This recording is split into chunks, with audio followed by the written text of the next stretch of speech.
Being a nice guy can suck, and it can suck hard. So much energy, so much effort going into being liked, and people pleasing, and avoiding conflict, and fear of rejection and judgment, struggling to say no, struggling to hear no, just caving and having little boundaries or a solid backbone. It can be hard to know where to start, what to do, what the hell are you going to do when it make some changes to all this frustrating shit that happens. Hope is one pretty useless strategy. Hoping people like you, hoping people won't ask you to commit to things because you can't say no, hoping the boat isn't rocked and that you don't have to face conflict or confrontation, hoping people will read your mind and meet your needs. Hope is useless without courageous action. Today, we're going to explore some clear-cut strategies for nice guys to make a solid, significant dent in becoming secure, confident, fucking solid. So stay tuned for two major pieces here. One is a question that is going to help you shift the dial immediately on this. And then two, step by step, what you can do to change this now. Hey there, legend. I'm Mike Campbell, and I am currently writing the book on nice guys. It is called Nice Guys Are Not Good Men. And this work and the work that we do in the Everyday Legends Academy, my coaching program, are going to help you shift from insecure nice guy to solid, secure, good man. And videos like this are going to help you make sense of that and step into that. So let's get cracking. Now, remember, if you're new here, like, subscribe, ring the bell to get notifications when our videos drop, including big, significant feature videos like this, as well as our regular coaching corner videos where I get straight off a call from a coaching client, and then we dive into and explore one of the key lessons from that and how it might apply to you and what you can do about it to implement it into your life immediately. So, when it comes to outgrowing nice guy syndrome, there are many things that we genuinely need to do. But when we start the question, it's like, what the fuck do you do to become more solid, more secure, more at peace within yourself? Less of a nice guy, right? Less run by fear, fear of what other people think, other people's potential opinions. How do I become more grounded and calm in conflict? How do I become okay with other people's boundaries, other people saying no? How do I become okay with setting my own boundaries and saying no to others? Now, there can be a lot to it, and there might be a lot for you as an individual. But today we're going to focus on some irrefutable actions that I have seen work thousands of times personally, but with many of the men that I've worked with over the years, that you can take now and continue to take. But you have to put this shit into action. You have to implement it. Follow the steps that we're going to outline here. And you can wholly change the insecure foundations and make them and you solid, secure. But first, let's make a little bit more sense of this, because insecurity is what lies at the heart of life and living for so many nice guys, right? It is driving the bus. And the thing about insecurity is that it is a fucking terrible bus driver. If you want to feel solid, to be secure, your work is to make secure what is currently insecure. It isn't to kick that insecure part of you off the bus, which is what a lot of nice guys want to do. That part of me I don't like, I want to be rid of that. It's actually to allow that part of you, probably some kind of adolescent version of you, to just take a different seat down the back. Relax, chill out. Safe, secure, in a more certain seat, let's say. Safe knowing that you have the wheel and that you are in charge. He can chill and be a kid without having to try and control an adult life that he doesn't know how to control beyond fear and trying to strangle everything. Because herein lies the theme of your work. It is becoming competent at driving the bus, or said differently, becoming competent at living and leading your life. And so that invites you very simply to become strong, fit, and capable mentally, emotionally, physically, financially, and relationally. When you do those things, watch what happens, how you in your life, how you feel within yourself, and how you feel about stepping into the world. And so it means becoming strong, fit, and capable in those things. It means stepping into self-acceptance and self-respect, practicing it, building it. because competence really sits at the heart of so much for men in general, but especially nice guys. And the need for confidence, more specifically, because competence is what leads to confidence and self belief. They are byproducts. Too many nice guys are wanting to find them, mistaking that you got to build competence. They come. That's how it works. That's the order in which it happens. And with that, you build evidence that you can do challenging things, and that with that, you actually build self-trust, which is kind of the underpinning of all of this when it comes to confidence, which is kind of one of those general terms that so many men and nice guys want to build confidence. Like, really, you got to be able to trust yourself. You got to have so much evidence that you can do challenging things, that you can handle uncertainty, that you can handle on the unknown, people rejecting you, judging you, thinking ill of you, whatever it might be. When you become competent in something, you become more confident in it, more secure with it, and importantly, within yourself. Because for nice guys, this really is the ultimate work. Become competent within yourself. Become more competent at being yourself. And really, that is what leads to becoming more confident within yourself. Because developing true comfort in your skin comes from wearing it around. If you want to feel comfortable in your skin, you got to put that shit on. You can't wear a mask. You can't put on an armor. You can't hide and protect yourself, or you'll never feel comfortable in your skin. So that means taking knocks and learning to remain comfortable there, despite the judgments and criticisms and rejections and opinions of the outside world. And so we're going to call this becoming competent in self-expression. One of the points that we're going to explore as we lay out some actionable steps for you today. So let's take a look. When you become more competent in the following areas, you shift your relationship to yourself, to your insecurities, and the world and your place in it. You become more secure in yourself, and you become more secure in the world. That's it. This is it. So, becoming competent. The fuck does that look like? Now, some of those things might jot straight to your mind. And I imagine as I say those things, mentally, emotionally, physically, financially, relationally, self-expression, some ideas might pop to mind. Stop this immediately, pause it, and write some ideas down. Then come back and we're going to dive into this, because there will be varying ways of attacking these things for you as an individual, and, based on many things in your life. But I encourage you to break them down into their separate parts and brainstorm. Like, what does it look like? And what is required of me to become competent in these areas? There's going to be some carryover from one area to the next, and that's a bonus, to be honest. But today's first challenge is for you to start this work by doing some of the thinking work. Contemplate, reflect, ideate, brainstorm, get some shit down on paper, talk about it. And then after that, I'm going to drop you a question. After that, we're going to go into more detail in these areas. I'm going to explain them more and give some examples, and we will examine what they can do for you. For now, I want you to get a pad and a pen, or write in the comments if you really want to, and take note of one of the most important questions that we can expand across each of these areas, and that is this: what does it look like? And what is required of me to become more competent? That's the first broad one. Then we specify it. What does it look like? And what does it require of me to become more competent mentally? What does it look like? And what is required of me to become more competent emotionally, physically, financially, relationally? What does it look like? And what is required of me to become more competent at being myself, more competent at self-expression? Now, even if you just get one thing down for each of those things right now, that is enough. Make it simple and make it doable. And of course, if you can't get answers for that, you need to find people that you can explore this with to get some answers down. But I would put it to you that you know something.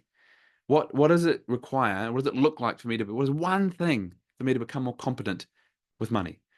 What is it one thing for me that I can do to become more competent emotionally? You get the point. Do some brainstorming work here. Then you can start to think about what these things might build for you, where that might take you as a man, actually examine some reasons why you should do this work. Because before I get into listing all of the ways in which you can build competency in these areas, we have to explore something. And that this is work.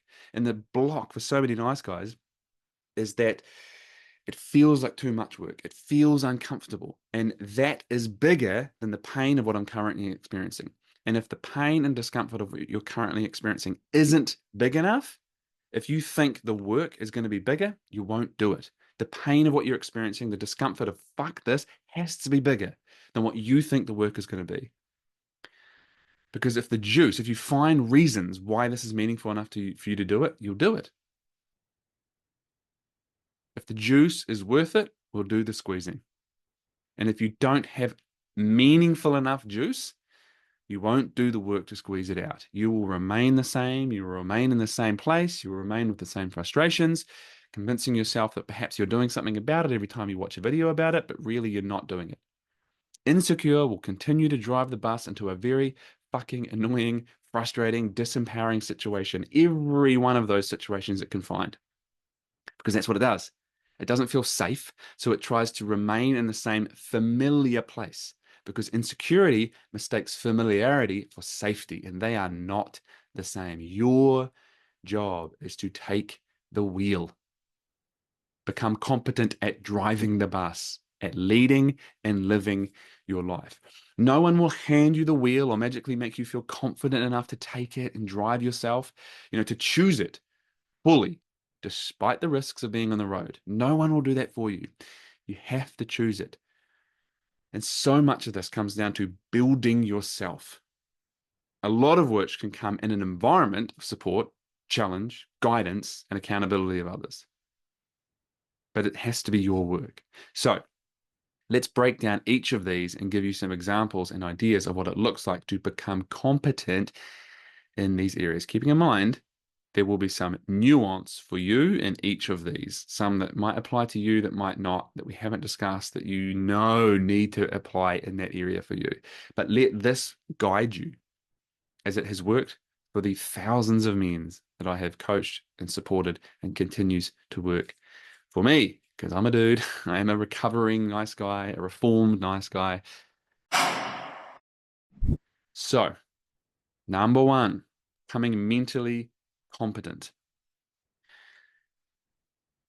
First of all, let's break down this idea of mental strength. Mental strength is not what we used to think it was, just basically ignoring things and never showing weakness or bottling things up and being, kind of stoic, broken stoicism.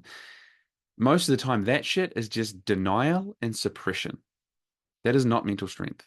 Mental strength comes via facing challenges and moving into them despite the likelihood of fear and trepidation and doubt and hesitation and discomfort and feelings of vulnerability and insecurity. It means actually moving into that and then through it to the other side of them through courageous action.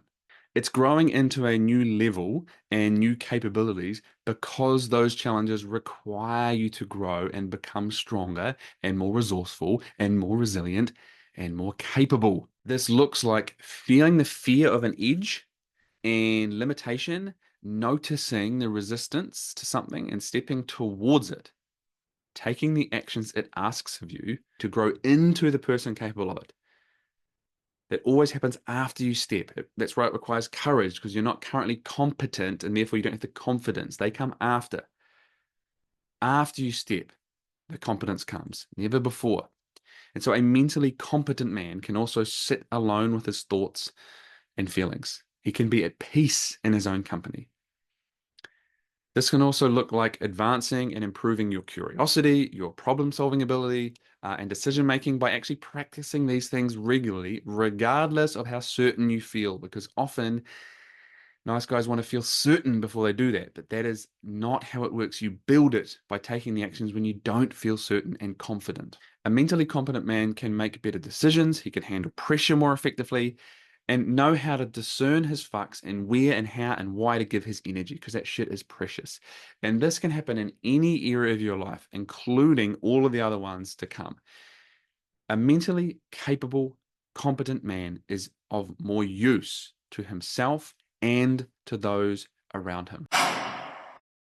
Becoming emotionally competent. Now, as with becoming mentally competent, this will happen by facing challenges. However, becoming more emotionally competent also requires you to recognize your emotions, to tune into them, to get the messages they send and are sending you and tapping you on the shoulder and telling you, sometimes very, very, very noisily, and respond accordingly from that place. Not in the emotion, but from the emotion, having got the message. And this isn't just being emotional, not at all, because that is usually someone who doesn't have adequate and responsible control of their emotions. And it isn't just being able to handle anything in life without being emotional. It actually means being a mature and responsible steward of your emotions. And you can do this via, journaling and reflecting on experiences and interactions, sitting in an emotion and getting curious, like asking questions about yourself. What's going on here? What's this telling me? Where's this come from? What is this emotion actually trying to tell me? If it could talk, it would say, write about it, talk about it, explore an emotion by actually feeling it and getting curious about what the emotion is, what the feeling is, and what it's telling you. And then learn to place words to the feeling. They might not be accurate. You might not like, I don't know what this is.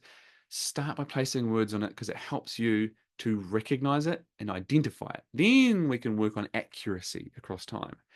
But once you can place words to it, then you can actually learn how to respond to it more appropriately so that you can be guided by the emotion, not ruled by it through suppression, controlling it, or untamed expression, being controlled by it. And then find someone that you do feel safe with and discuss it with them.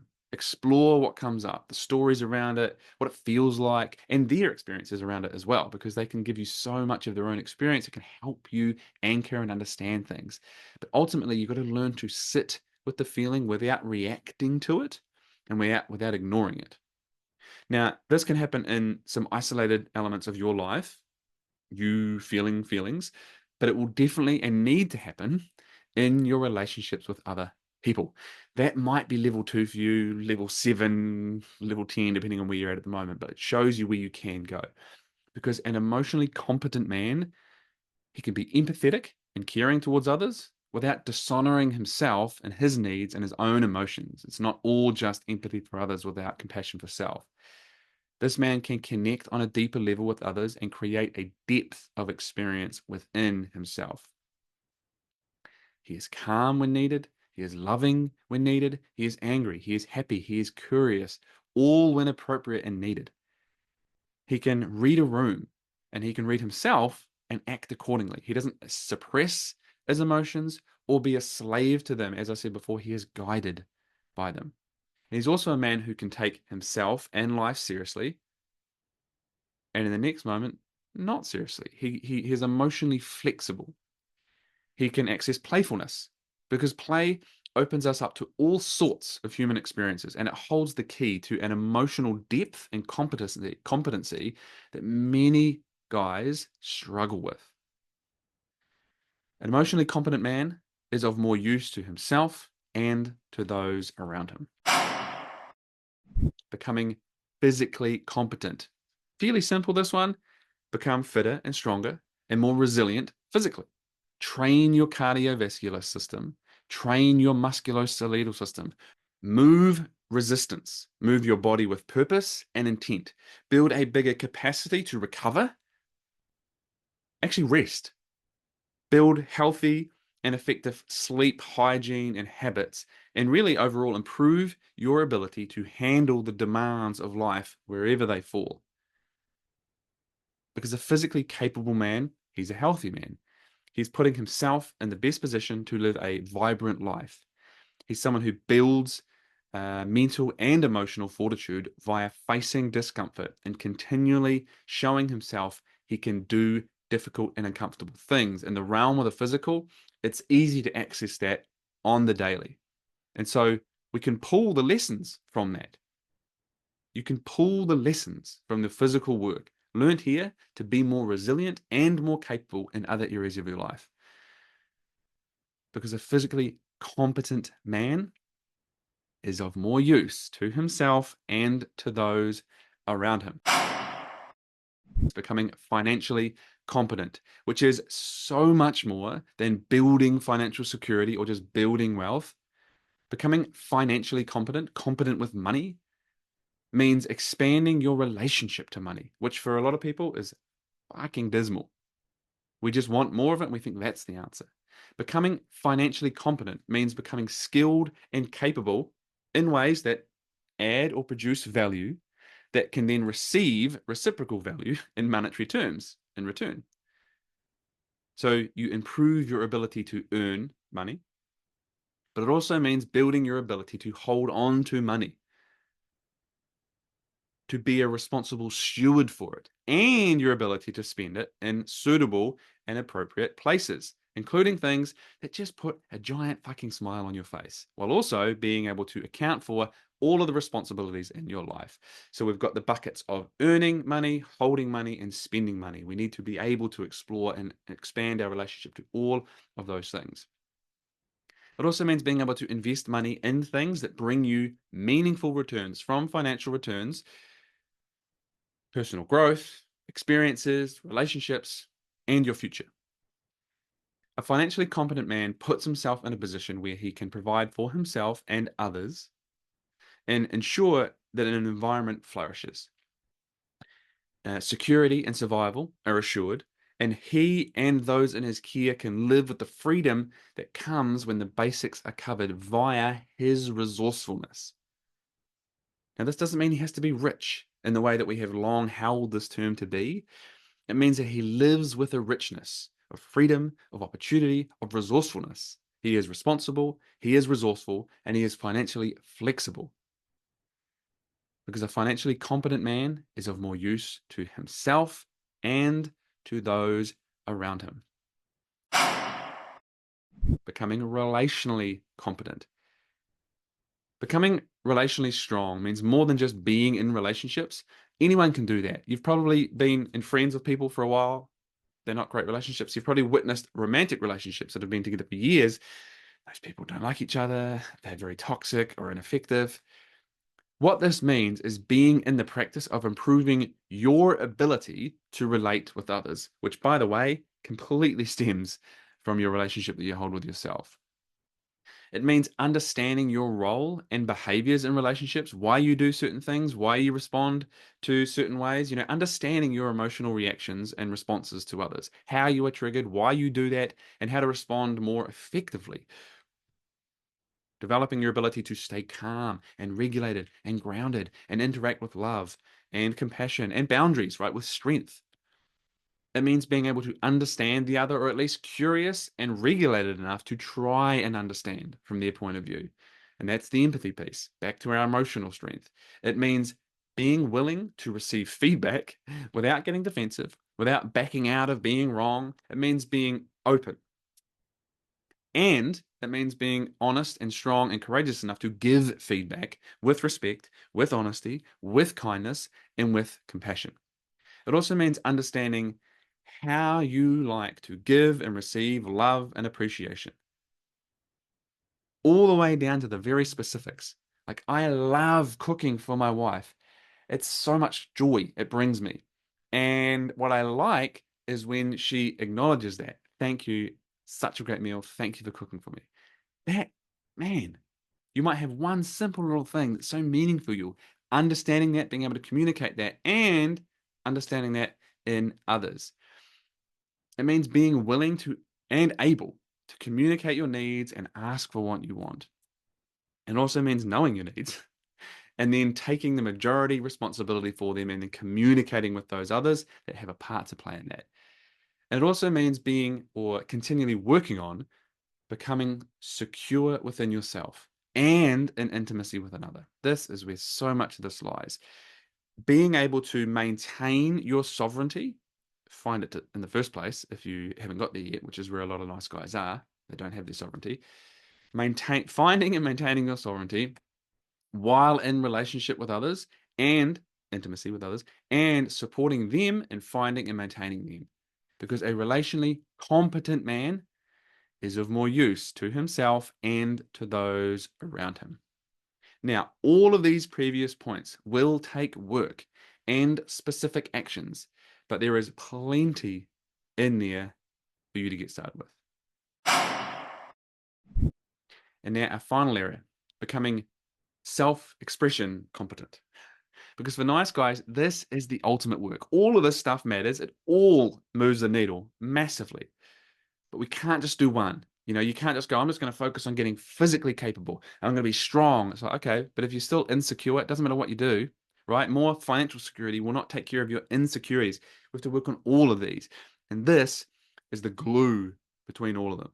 The ultimate work for the nice guy is to become competent within yourself, more competent at being yourself, more comfortable within your skin, despite what others might do, despite what they might think or say, or how they might interact with you.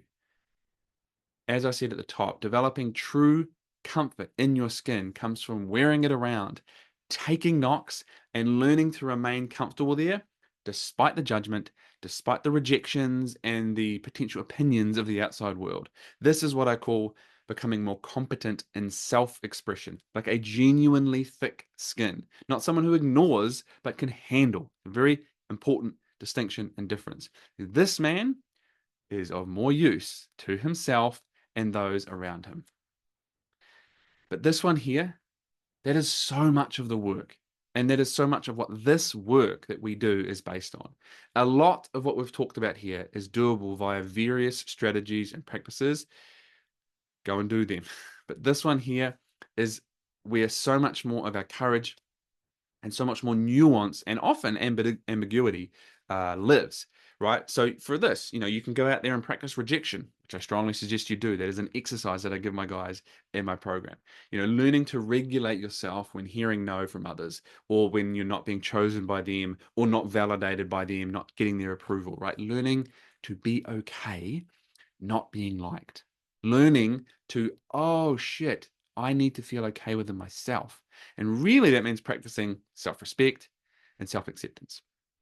Now, ultimately, this is like really all the work that we do in the Everyday Legends Academy, my major coaching program. Me, my team, the community of solid and competent and continually improving their competence men in ELA, we support nice guys in becoming more competent and more confident in self-expression and in driving the bus and leading and living your life.